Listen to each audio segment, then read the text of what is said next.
कप्तान को, यहाँ के डीएम को, यहाँ के आईजी को, डीआईजी को, कमिश्नर को या डीजीपी को फोन करके कहने की हिम्मत है कि इनके साथ जुल्म क्यों हो रहा है? क्योंकि वो अपनी पार्टियों के बंधुआ मजदूर हैं, उनको तनख्वाह मिल रही है, वो अपनी पार्टियों का काम कर रहे हैं। इसलिए मैं कह रहा हूं सत्ता मिल सकती है, लेकिन अगर सत्ता विचारधारा के आधार पर, मिशन के आधार पर नहीं मिली तो समाज का कोई भला नहीं हो सकता।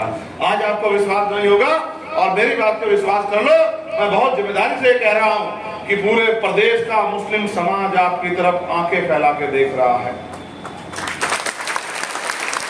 आंखें फैला के पलके बिछा के देख रहा है पूरे प्रदेश का मुस्लिम समाज कि अगर चंद्रशेखर का दलित समाज और पिछड़ा समाज उसके साथ खड़े हो जाए तो इस आदमी के जरिए आने वाले भविष्य में इस गुंडागर्दी को भी खत्म किया जा सकता है और सम्मान का जीवन भी मिल सकता है। पूरा पिछड़े वर्ग जो वैचारिक आंदोलन है, जिन्होंने इस बार अलायंस को वोट करके भाजपा को रोकने का काम किया, लेकिन अलायंस का भी सच ये सुन लो, मेरा उनसे कोई झगड़ा नहीं, उन्होंने मेरे साथ जो किया, हमारी पार्टी के साथ जो किया, जो धोखा में दिया, कोई बात नहीं, उनकी अपनी इच्छा मजबूरियां हो सकती है। लेकिन आप ही बताओ, क्या उनमें से किसी नेता के अंदर हिम्मत है कि वो हमारे मरे हुए भाई के लिए कुछ बोल जाए?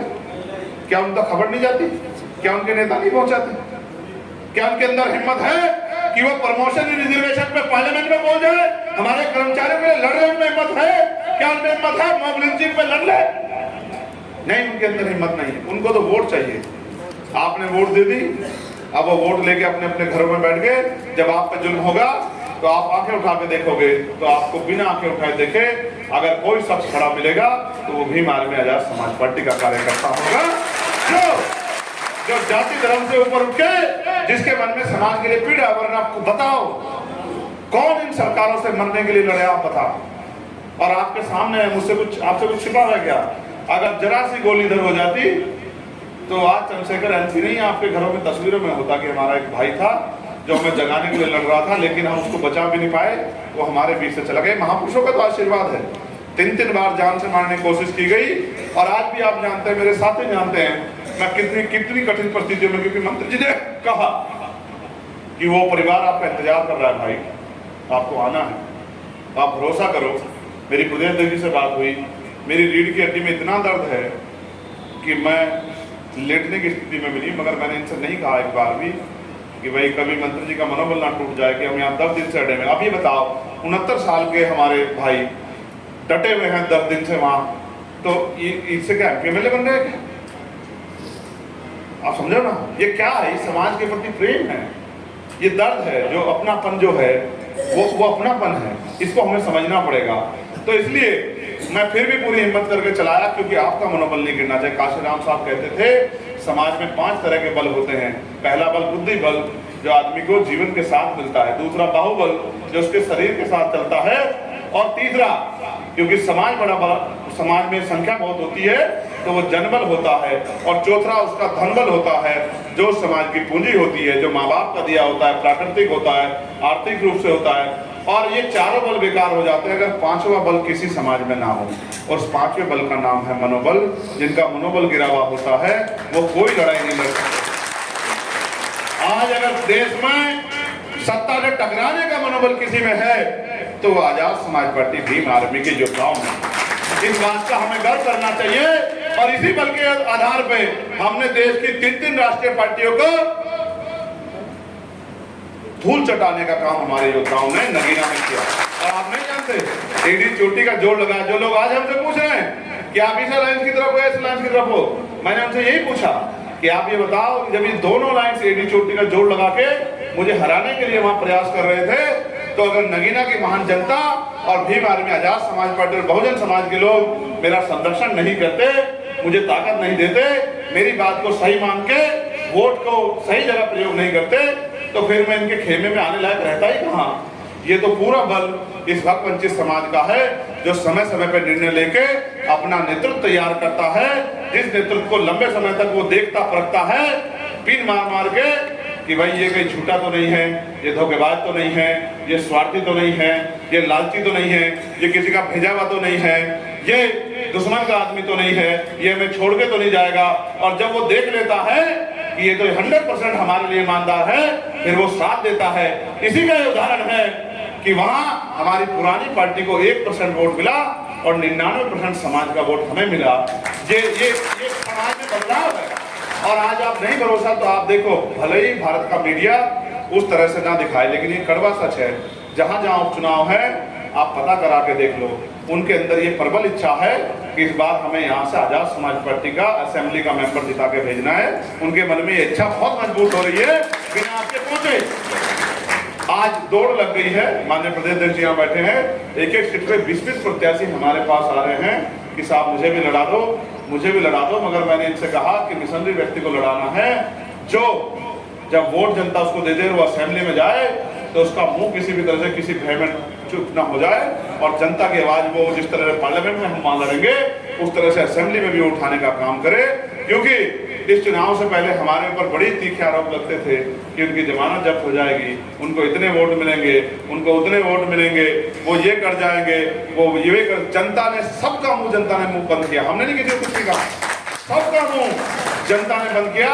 लेकिन जनता तक हमारा संदेश लेके कौन गया? जनता तक हमारा संदेश ये नीले पटके वाले, ये ऊर्जावान, संघर्षशील आजाद समाज पार्टी भीम आर्मी के नेतागण जिन्होंने कफन मान लिया था कि हम साबित करके दिखाएंगे कि हम सिर्फ ये जो भीड़ इकट्ठा करती है ये भीड़ नहीं है, ये हमारे हमसे प्यार करने वाले हमारे समर्पित कार्यकर्ता हैं। ये बल हम पैदा करके दिखाएंगे और आपने कर भी दिया। पूरे देश में देखिए, उत्तर प्रदेश में बड़ा परिवर्तन हुआ, लेकिन आप बताओ उत्तर प्रदेश में सबसे ज्यादा चर्चा अगर किस सीट की है तो बताओ कौन सी सीट की है? ऐसा क्यों है? ऐसा इसलिए है कि नामुमकिन को मुमकिन करके आपने दिखाया। जब नामुमकिन को मुमकिन आप लोग नगीना में कर सकते हो तो आप खैर में भी कर सकते हो, मुझे इस बात का पता है। लेकिन ये होगा तब जब आप ये समझ के ना लड़े कि हम प्रत्याशी को लड़ा रहे हैं, जब ये समझ के लड़ेंगे कि हम खुद लड़ रहे हैं और इस चुनाव को चुनाव ना समझ के अपने आत्मसम्मान की लड़ाई समझ के आप वहां जाके जो ड्यूटी जिस विधानसभा जिस जिले की लगे वो उतने काम को समय से पूरा करे। और बिना बहुजन समाज में भाईचारा बनाए बगैर हम लोग कामयाब नहीं हो सकते, इस बात का भी आपको ध्यान रखना है। जब बहुजन समाज में भाईचारा पैदा होगा, जब दलित, पिछड़े और मुस्लिम और अन्य धार्मिक अल्पसंख्यक और न्याय पसंद लोग आपको समर्थन करने लगेंगे, और जब हम उनकी आवाज पार्लियामेंट से उठाएंगे और पार्लियामेंट के बाद सड़कों पे उठाएंगे तो एक विश्वास जो बनेगा किसानों में, मजदूरों में, नौजवानों में, महिलाओं में, उसी विश्वास को हमें वोट की शक्ति के रूप में बदलना है। इसके लिए ये नहीं सोचना है कि मुझे छोटी जिम्मेदारी दी, मेरा कद बड़ा है, मेरा सम्मान बड़ा है, उसको ये समझना। हमने देखा है एक बार हमारे यहाँ एक हमारी पुरानी पार्टी के बड़ी नेता की जिम्मेदारी, जो बहुत बड़े स्तर का नेता था, एक विधानसभा पे लगाई गई, उनको विधानसभा का प्रभारी बनाया गया। क्योंकि ये हमारे लिए चैलेंज है। पहले तो हमें तय करना होगा क्या हम चैलेंज उठाने के लिए तैयार हैं? तैयार हैं? ऐसे मुट्ठी बंद करो अगर तैयार हो तो।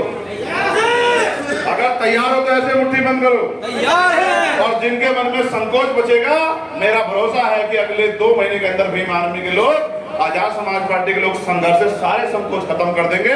कैलाश जी और तमाम साथी, राहुल जी और तमाम हमारे पुराने साथी भी यहाँ बैठे हैं। मेरा आपसे कहना, जिसको बूथ की जिम्मेदारी मिले वो बूथ का काम करे।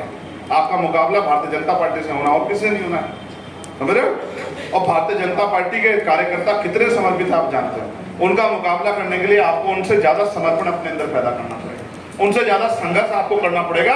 उन पे साधन है, संसाधन है, उन पे मीडिया है, उन पे मनी है, उन पे नेता हैं, विधायक हैं, जाति के आधार पर उनके पास नेता हैं। आपके पास सिर्फ संघर्ष है और संघर्ष का कोई तोड़ नहीं है। मैं अपने बहादुर योद्धाओं को जानता हूं, जब वो मोटरसाइकिल में घूम घूम के बड़ी से बड़ी चुनौती को स्वीकार कर सकते हैं तो उनके लिए यही एक चुनौती है। क्योंकि आज मैंने आपकी आंखों में तकलीफें देखी, आंसू देखे, आज मैंने आपके दिलों में दर्द देखा, आपके मुरझाए हुए चेहरे देखे। आप मुरझाए हुए चेहरे इसलिए हैं कि आपके क्षेत्र में। साथियों, मैं निरंजन सिंह बहुजन साथी चैनल के माध्यम से हमेशा ग्राउंड रिपोर्ट आपके बीच रखता हूं। अगर आपको मेरा काम पसंद आता है तो आप बहुजन साथी चैनल को आर्थिक मदद करें, जिससे कि हम यूं ही निरंतर ग्राउंड पर डटे रहें। आप हमें स्क्रीन पर दिख रहे QR कोड, UPI ID बहुजन साथी @YBL के जरिए मदद भेज सकते हैं।